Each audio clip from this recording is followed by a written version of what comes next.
how the secret to all the success that you want in your life starts when you stop scrolling. Here's why scrolling is so much more dangerous than you thought it was and how to stop. Little backstory here. Welcome back to Legal Therapy, by the way. My channel. Talk about what I want to talk about. Because I've been dealing with this a lot lately, man. It's a lot better than it used to be. Because let me tell you, I used to scroll 16 hours a day. There was not a second I wasn't on a device. Cooking, shitting, jerking it. Everything I did was accompanied by at least a movie I was watching. That is lame as hell. One of my worst addictions, and I've gotten over a porn addiction since I was 8 years old, nicotine, a little bit of alcohol here and there. This is one that I still cannot fully kick to this day, but I finally, over the past couple months, made a commitment to start trying to kick it, and I made a lot of progress. So first off, we gotta understand why are you even hooked on the scrolling in the first place? I always talk about this, but this is what I call the casino effect. So the way that the algorithm works on any of these social media platforms, from YouTube, TikTok, to especially like TikTok and Instagram, because it's like a carousel of swipes, right? You don't know what's coming next. Same as when you go to a casino and you play slots. You don't know what you're gonna get with every single pull, but you invest in $1 or whatever every single time, because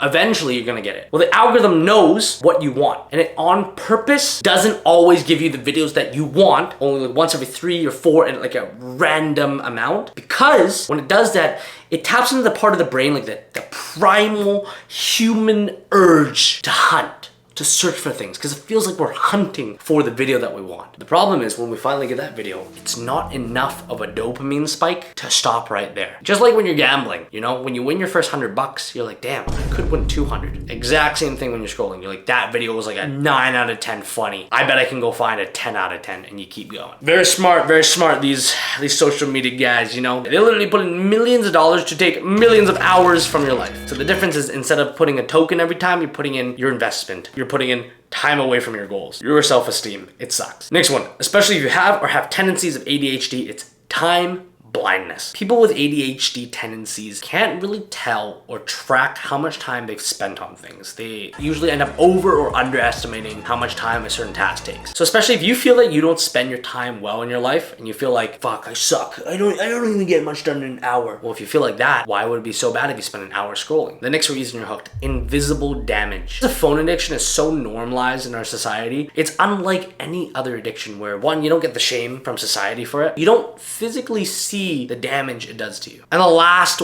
probably the worst reason that we get hooked on scrolling, is it creates a never-ending cycle of self-loathing. It all starts with self-soothing. You feel bad, something happened in your life, you're a little depressed, you go on your phone, cheer yourself up, feel a little bit better. After you spend so much time on your phone, especially if you have all the other things, you know, going through the casino effect, you can feel time blindness and you don't see the invisible damage. Eventually, when you go back and you feel how bad it makes you feel, you go back into that need for self-soothing. And what is the antidote? More scrolling. And it creates the cycle of, you scroll, you feel bad, you go back to it, you scroll, you feel bad, you go back to it. So why even stop scrolling? Well, first off, you're still on this video, so there's probably some reason, like you probably know internally deep down, it's not really helping your life. The worst thing that spending your time addicted to your phone does is it stops you from being bored. What? What do you mean?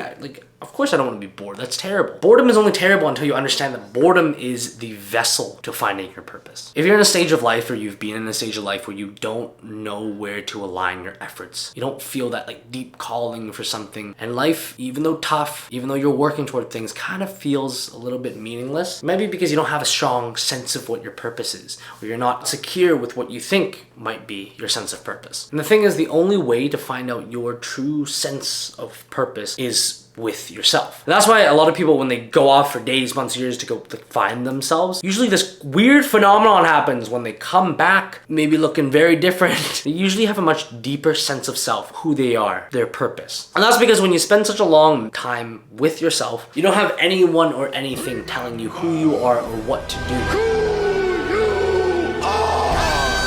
So you're kind of forced to figure that shit out by yourself. And here's the thing, most of the times I personally have found what gives me like the biggest sense of purpose, or a big goal that hits all the fulfillment checkbox in my life, like doing the Road to 405 or the Dad to Chad series. Those things have always taken way too long to find because I never gave myself the time to search for them. Okay, so now you might be thinking like, damn, I've wasted so much, not just time, but time that could have been specifically directed toward finding what's gonna fulfill my life. Fucking gooning on my phone. How do you actually stop that? Well, number one, you gotta first let yourself scroll. But this time, you're gonna rank before, during, and after when you scroll. So you might feel like shit that day, that's probably why you're gonna do it anyways. You feel like a 4 out of 10. You start scrolling and your dopamine spikes. You're like, damn, you're seeing some good videos. You're watching these videos. That's right, the editor is going crazy with it. You're up to like an 8 out of 10. Then after, usually what you'll find is you'll start realizing like, oh my god, I could have spent all that time on something else. The video wasn't even that engaging. Like, fuck, it sucked. Sorry, editor. And you feel even worse than you started. You feel like a 2, a 3 out of 10.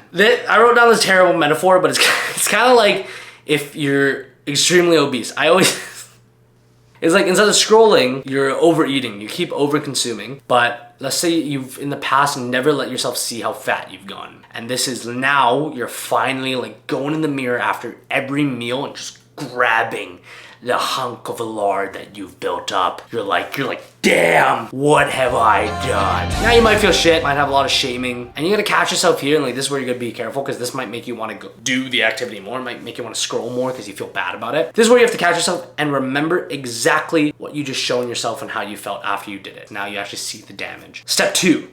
You have to make a promise to yourself. Don't you hate those people that when they say they're gonna do something, they just like go full on at it? It might take a long time, but they always end up doing it and they never quit? Yeah, well, that's probably not me and you. Those people probably haven't broken enough promises to themselves, like possibly us. They're more calculated with what promise they have, and they know that they can obtain it. You and me aren't like that. We've broken a lot of promise to ourselves. So this time you're gonna have to make like a real promise. You're not trying to quit. A lot of the times we do the second best thing of telling ourselves we are trying to do something because it's too scary to admit to ourselves that we want to do something, that we are going to do something. Step 3, create more roadblocks. Throw your phone before you're about to go do a task that you know that scrolling stops you from. Throw it, just toss it on the couch, put it in a drawer, delete the apps that you typically go on. Make it so it's harder to get back to doing the thing. Just by making it like a little bit harder to get to doing the thing, it gives your brain enough time to think like, okay, I don't need to do it. Okay, number 4, do the smallest big action. The trick is it can't be the easiest thing, because if it's the easiest thing, it feels almost beneath you and you don't want to do it, right? Whether you're in like the deepest rabbit hole of scrolling, your mind is fucking numb, and like just moving your finger to the exit app button is almost impossible, maybe you just pause the video for a second. Maybe you have enough of the willpower to exit the app. Make it challenging enough on yourself that you'll feel accomplished after doing it, but it'll make a good stride toward progress. And finally, number 5, grand purpose. Okay, we're gonna go back to what we said earlier about how boredom is the vessel for purpose. By not scrolling, you not only buy back time, right? But you buy back time that is supposed to be fully directed toward you finding out what is gonna lead you toward the most fulfillment in your life. And if that isn't like a good enough reason, a good enough purpose to try to quit, I don't know what else is. The thing is, if you keep watching videos like this and you're just like in a stuck place in life, and it hurts my heart, you know? It hurts my heart that so many people feel like they're not able to get to like a dream peace or fulfillment in their life, and they feel like they're stuck forever. Like, that hurts, because I have the knowledge in my big ass forehead brain that it's possible for you guys to do it, and I'm giving you this knowledge. It's right here. All you have to do is make a commitment to stopping the scrolling. Every amount of time you buy back from not scrolling is an extra amount of time toward doing, either trying the things that you love and seeing if they work out or not, seeing if you actually like them, or spending time finding out what you think you love. I like to say we're always in action. Scrolling is an action. Lying in bed depressed is an action. Doing anything in life is an action. But you're spending all those actions on something that isn't bringing you fulfillment, isn't moving you toward where you want to be in your life. I think you're wasting those actions. So if you truly do want to change your life, live in fulfillment and peace with everything you do, this is beyond the success shit, you know? It isn't the millions of dollars. It's like a true abundance of just peace in your life. You want to get there? Well, now you have the goal. And now you know it's possible. And now you know the enemy that you have to slay in every single day to get to that goal. You're welcome. That's illegal. And you didn't even have to pay for it. If you want to join the free Illegal Therapy Discord server, first link in the bio, talk about shit like this, give me more ideas for videos.